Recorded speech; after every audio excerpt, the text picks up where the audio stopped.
Well then, welcome back. Deplete the Fleet 5. That door's gonna slam on my leg. Today we are welding again. I'm going to show you the little bit of inner sill that I've got welded in, or partially welded in, and then we'll cut some bits for the sort of the box section, the strengthened bit, the end plate, and then the outer sill. Then we'll do the other side. I'm not going to show you that because, you know, I'm trying to make these quick. We've got distant pads to do on the front. Right, anyway, the fail sheet's here.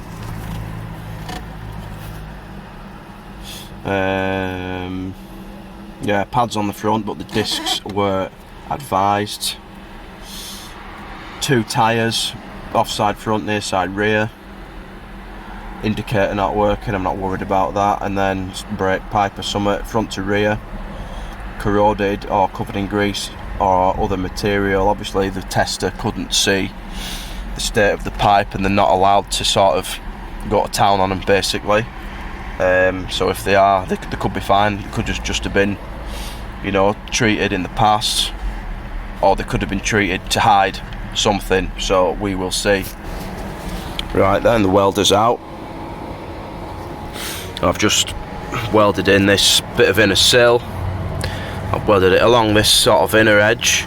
I'm going to weld it sort of along the top of there. I've just spot welded it for now. I'll weld it across the top of there as well. And then we'll get this piece in. And then this end sort of plate. And then we'll be ready for the actual sill. Nice. Get it painted, maybe a bit of filler. I've got some paint from a previous repair that is exactly the same colour, so that shouldn't be a problem. Just, you know, blend it in, make it look less obnoxious, shall we say.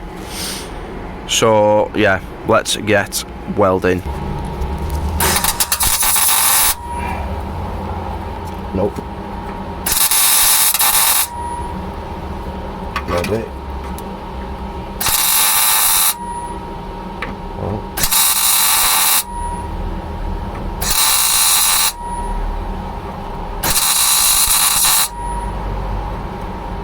Oh, that's blowing holes.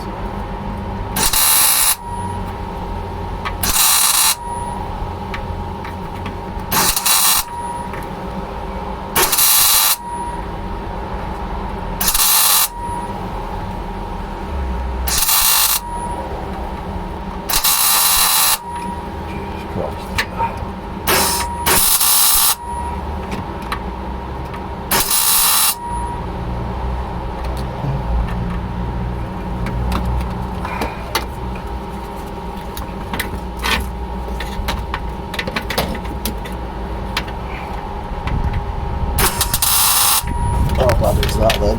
Oh, shit.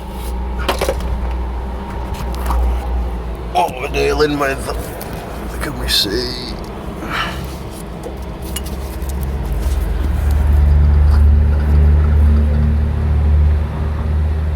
Fuck knows, I can barely see that. I reckon once we get a die grinder into that, right in the corner, it'll round it over nicely. A bit under seal, and you'll hardly be able to tell. Nice, let's do the rest. Right then, I've got these plates crudely welded into position. Just wants grinding down a bit. I think I should have cut this a bit further this way because it was a bit thin, it kept blowing holes, so I've had to fucking glob it up. The best bit of welding's probably up there, and yeah, obviously sort of up here and up there. I've done this end bit, I'm going to do it in 2 pieces, so I've done the bottom bit, cut a bit for the top, and sort of a hole around there, because that is where a clip for the arch line sort of goes in. I don't want to cover that up. Yeah, so probably, well, it don't matter, does it? We can do the outer sill next, or we can probably do this bit first actually. yeah, I don't know if I've showed you my new tool, my new power file.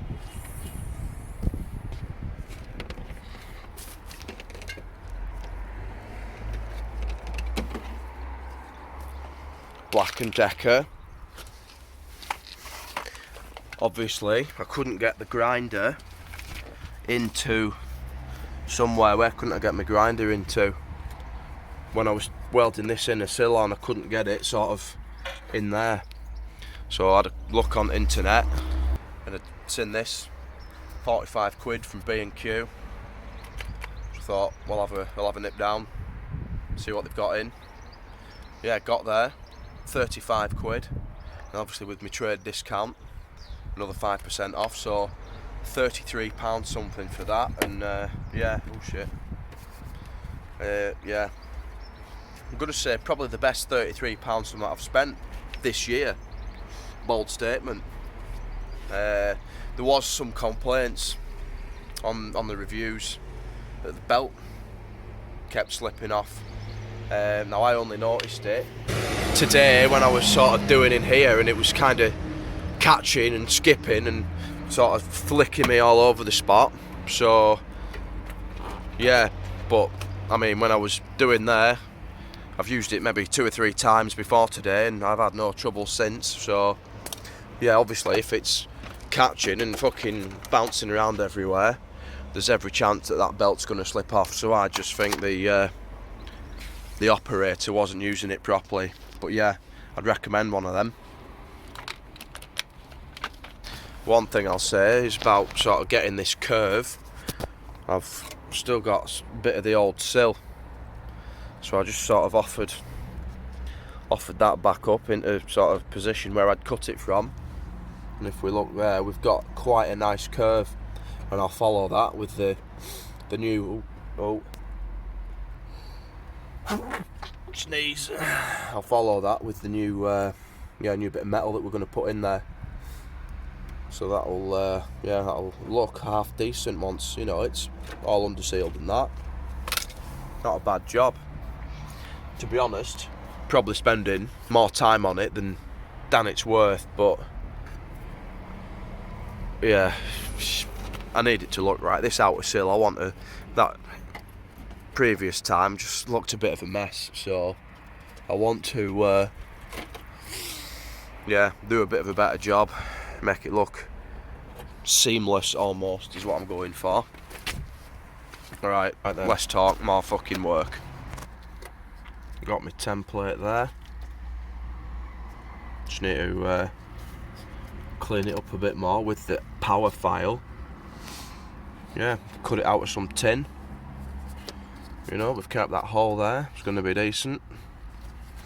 And then just that last piece there, get that welded on.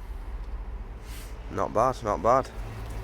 So just got the template just placed on there in the corner where it fits best, and I'll just roughly cut this out. So we'll go up here, try not to get my hands in the way.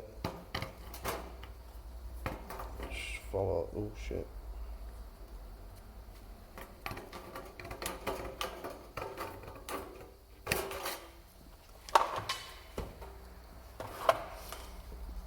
And then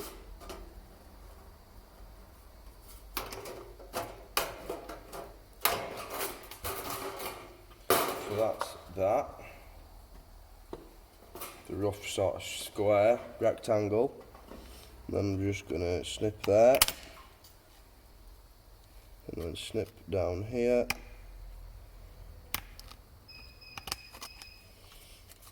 snip here. And that should be something like, and I'm just going to scribe this circle, just so I know roughly where the centre of it is.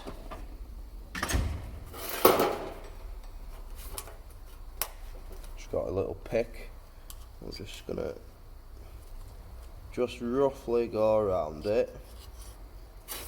That'll do, we can see that, can't we? Can you see that? And then I've got a step grill, or, you know, the workshop's Christmas tree. We should be able to, yeah, probably get up to about 20 mil, 22 mil.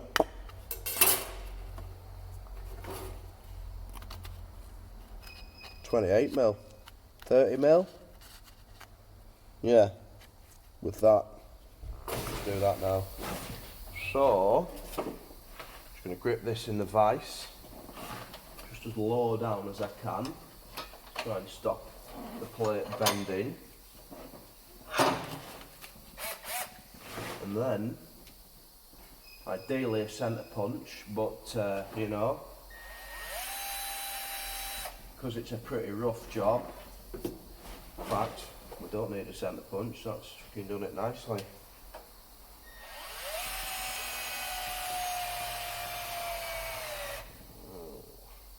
Oh, battery's dying.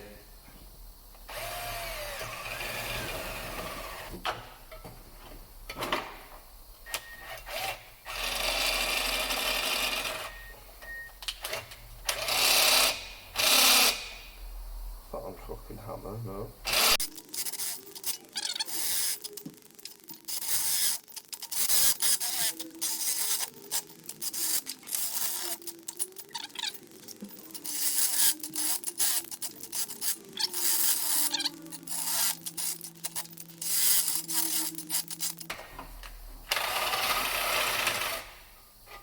Right, I think we'll go and try that before I go any bigger.